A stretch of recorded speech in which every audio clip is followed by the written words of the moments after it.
Hey, what's up, man? Let's talk about the jellyfish UFO. Jellyfish UFO, quite insane phenomenon. It's actually been over a year ago, but hey, you know, you getting a bunch of information consolidated in one location. That's why you came here, and also for my commentary, because if anything, it's slightly autistic.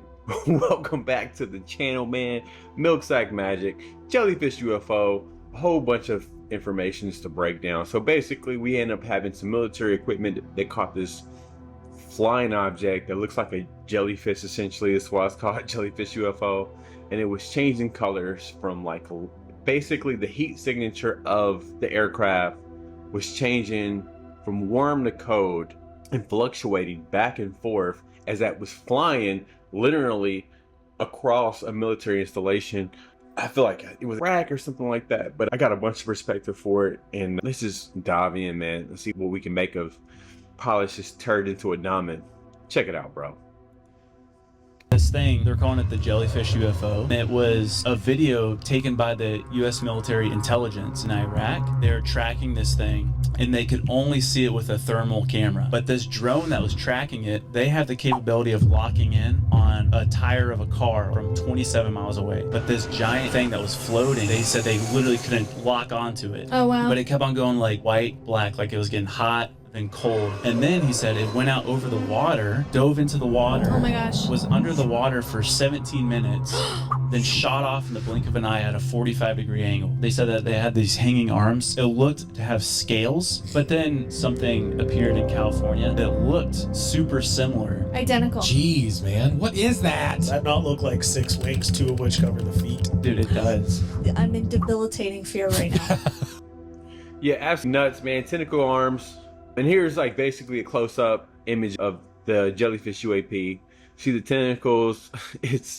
Let's see. I have my theories. Have you ever seen Fallout? Like that Fallout robot? I'll show you a video footage towards the end of this video of what the Fallout New Vegas, Fallout, the DC version, Fallout 1, 2. There's this robot that basically, it was called Mr. Handy. I'll show you at the end.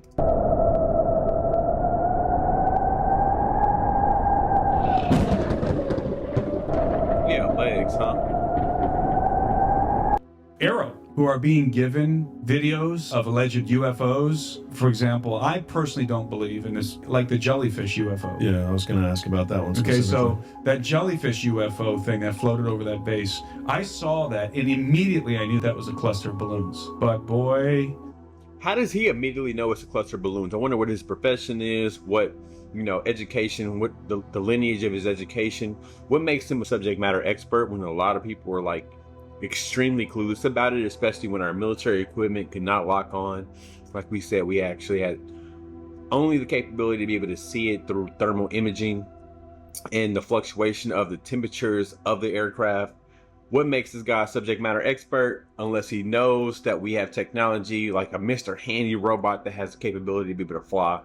That's my only assumption. Other than that, actually, I don't know who this guy, Timothy Albernino, is and what his profession is. UFO X ran with it. To this day, people are absolutely convinced that the jellyfish UFO is the legitimate UFO sighting. I know it's not. I'm not going to say exactly how I know it's not, but I know it's not. I know.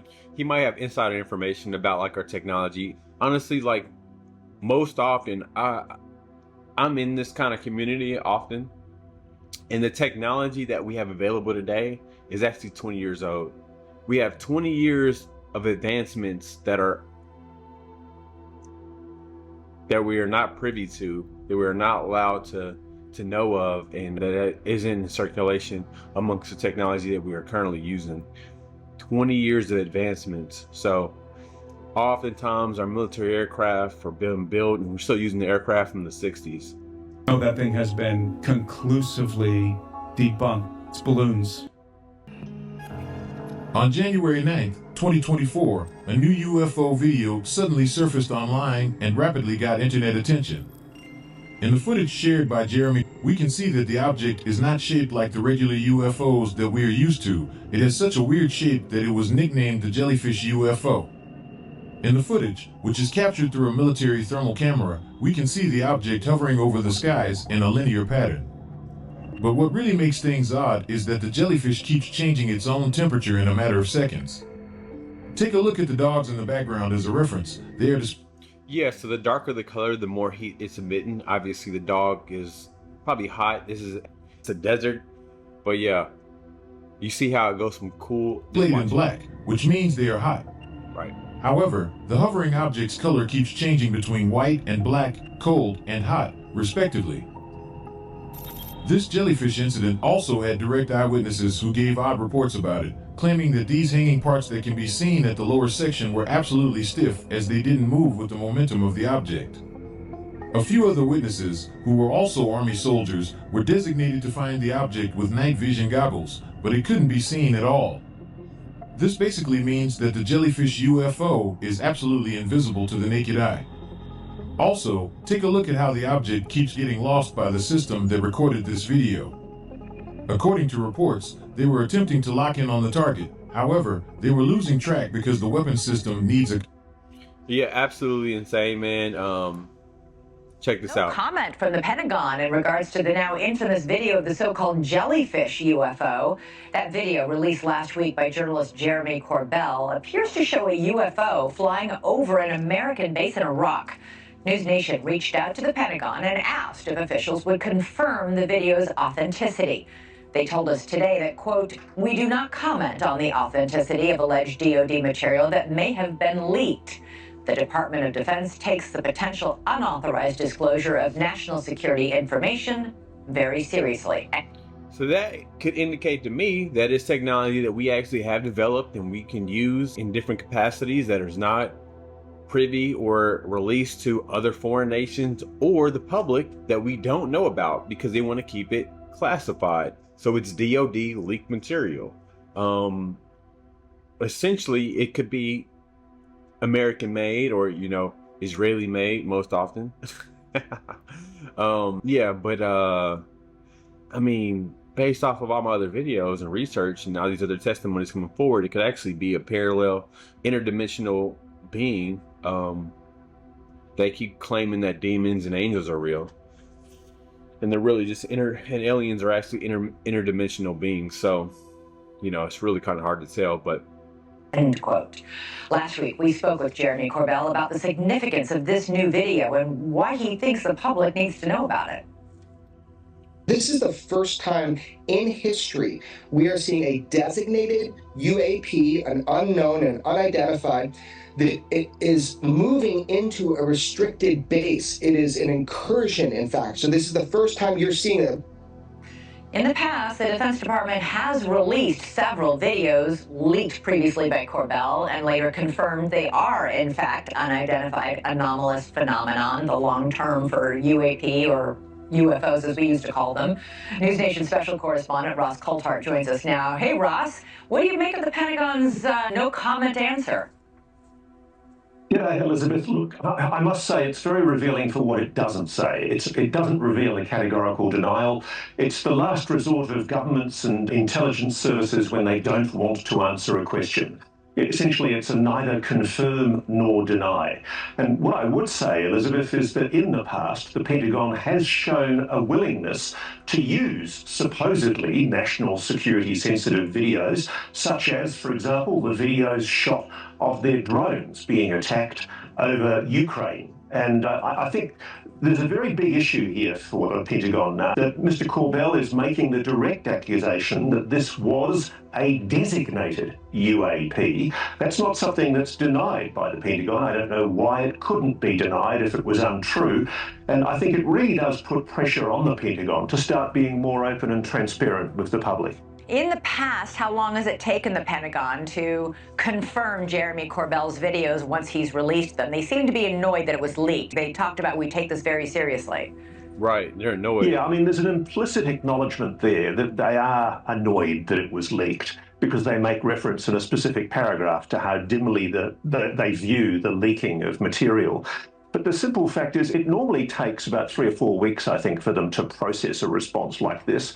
But I think it's more telling, Elizabeth, that what lies behind this is we are going to see more leaks. People are getting frustrated from within the national security establishment. They think the Pentagon is flat out lying about what it knows about NH. Yeah, they're big fat liars, man. Yeah, so this video is actually 30-something minutes long. I'm not going to go over all of the breakdown, but here's Jeremy. Let's hear what he has to say. Flying around the internet has a lot of people, pilots and experts, wondering what it is. If it's anything, what is it? The Pentagon was no help. All it said was no comment, and it won't verify the authenticity of the footage. Notice it didn't debunk it, but as it's done with other such incidents, the man who released the video says the video was shot over an American military base by military pilots, and that man is Jeremy Corbell, one of the all-stars of the UFO community.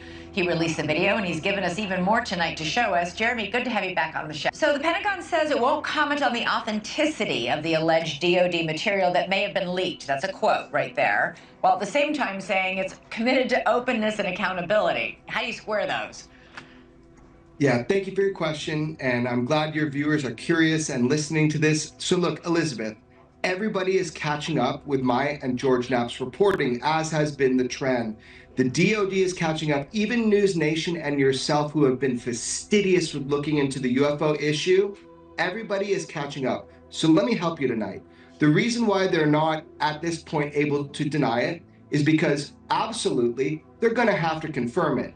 George Knapp and I worked for 3.5 years to develop new sources and people that came to us with these leaks, multiple people. So we have done our due diligence, and our DoD will be put in the corner. They have to be honest with the American public on this video. So we'll go from there. No. Yeah, man, crazy stuff right there. So yeah, that's Jeremy Corbell's point of view.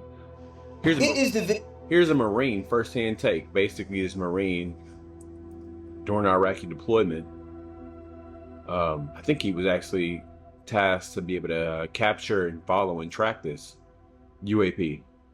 Video of an unidentified object that is sparking debate and curiosity. No one can say for sure what exactly this is, and now for the first time, we're hearing from a Marine veteran who says he served on the base where the video was taken in Iraq.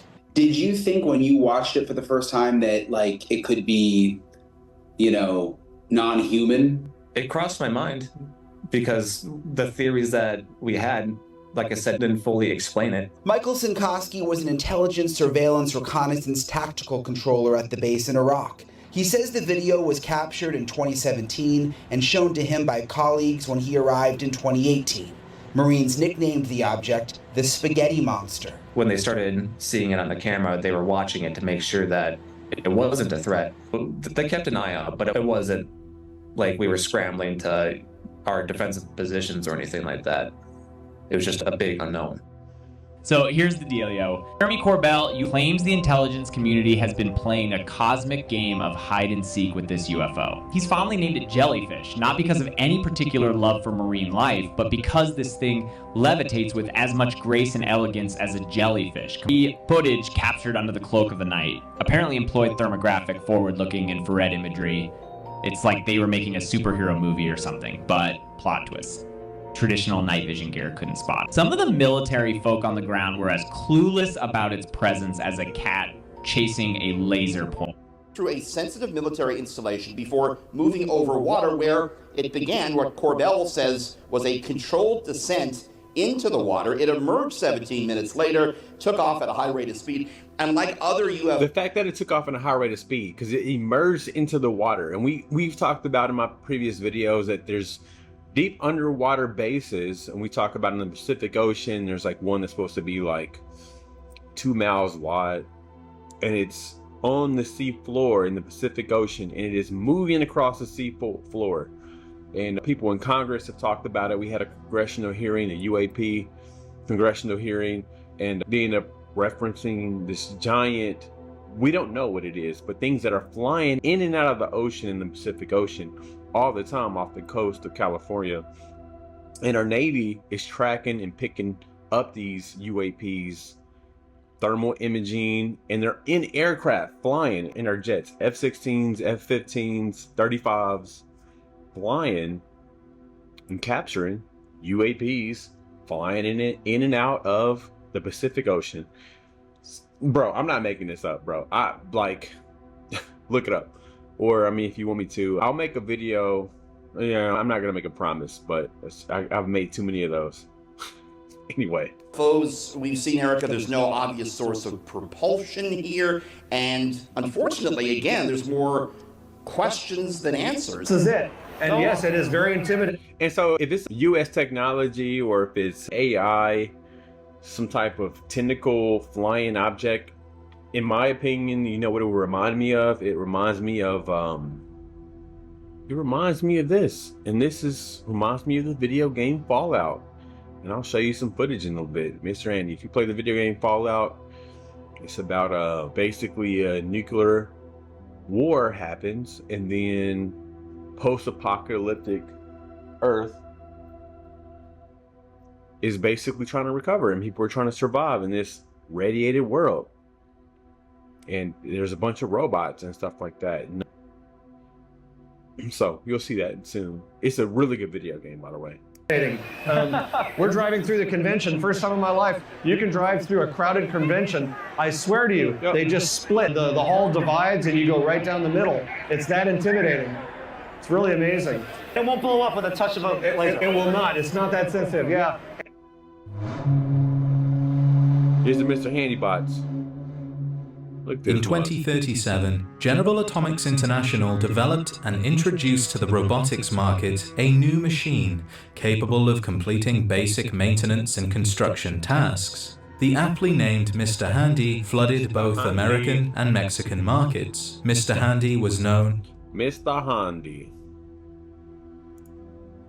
In the Fallout TV show, we're introduced to a mysterious robot, voiced by Matt Berry, who's harvesting organs like any good post-apocalyptic business robot should. Welcome. What the fudge? Fudge? There's no fudge here. Only a General Atomics International Mark IV. That's what I am. You seem to be a woman. This robot is actually part of a range of models introduced in 1937 by General Atomics International called the Mr. Handy. They became one of the highest selling brands of robot butler in the US and Mexico, and Mr. Handy's popularity led to the construction of various models including the Godfrey, the Wadsworth, and the Codsworth. All of these models run on nuclear power and are self-repairing, hence them still being around in the TV show and games after the nuclear war wiped out most of humanity.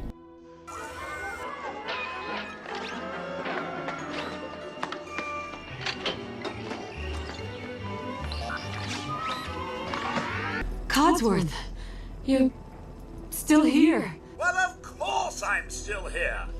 Surely you don't think a little radiation could deter the pride of General Atomics International?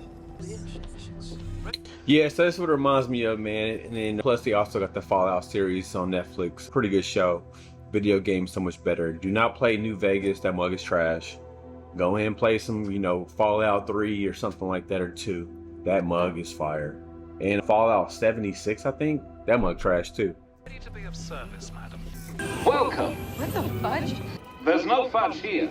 Only a General Atomics International Mark. That's what I am. You seem to be a woman.